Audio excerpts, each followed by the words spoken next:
You should push yourself beyond your limits of tolerance in your 20s to find out where it is.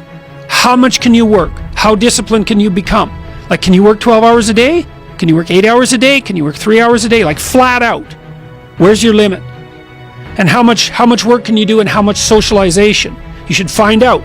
Push yourself past and then back off to that point where it's optimally sustainable. It's good to think about that as a goal. It's like you're trying to discover what your limitations are when you're in your 20s, so that you can hit that edge, so that you can sustain yourself across the decades.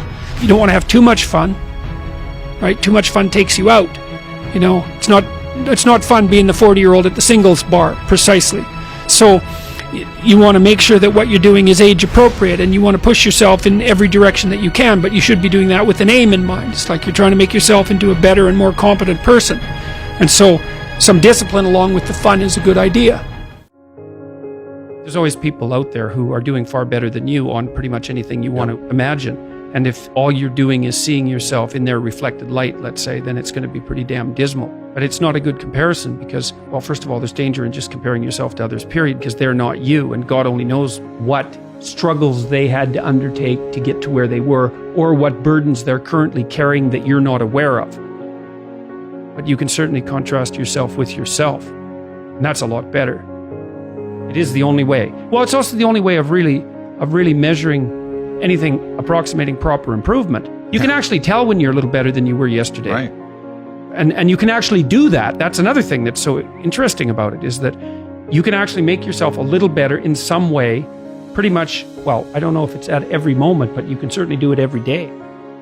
Be careful who you share good news with, because you want to share good news with people who are going to be genuinely happy for you, and be careful who you share bad news with, because that's equally tricky. You want someone who will listen to you when you're having trouble and allow you your grief.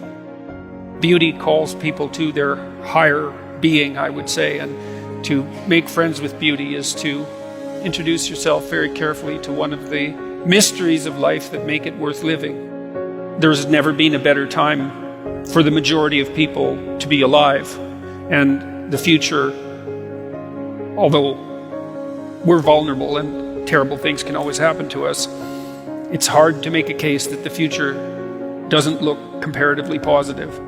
We're becoming extremely technologically sophisticated, and the world is changing at an incredibly rapid rate, and the only way we're going to be able to manage that in a positive way is if each of us, or as many of us as possible, are capable of making wise and careful and truthful decisions. And if we do that, then maybe things can continue to improve.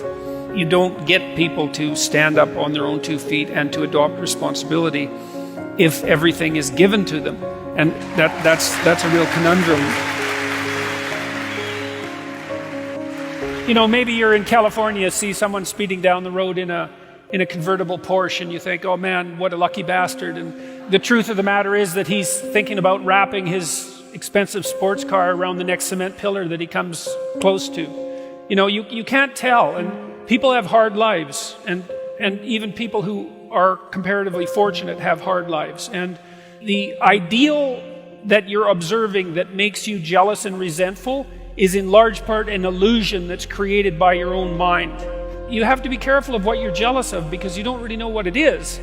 And then the other thing that's kind of useful is to understand you're quite different from other people, and you shouldn't be comparing yourself to them, because they're not like you. They don't have your family. They don't have your temperament. They don't have your troubles. They don't have your abilities. The only person that has those is you. One of the rules, I think it's rule 4, is compare yourself to who you were yesterday and not to who someone else is today. And see, that's a game you can win. The possibility that you can make yourself slightly better on a continual basis is, I think that's something that's accessible to everyone. I think that's equivalent to leading a virtuous life.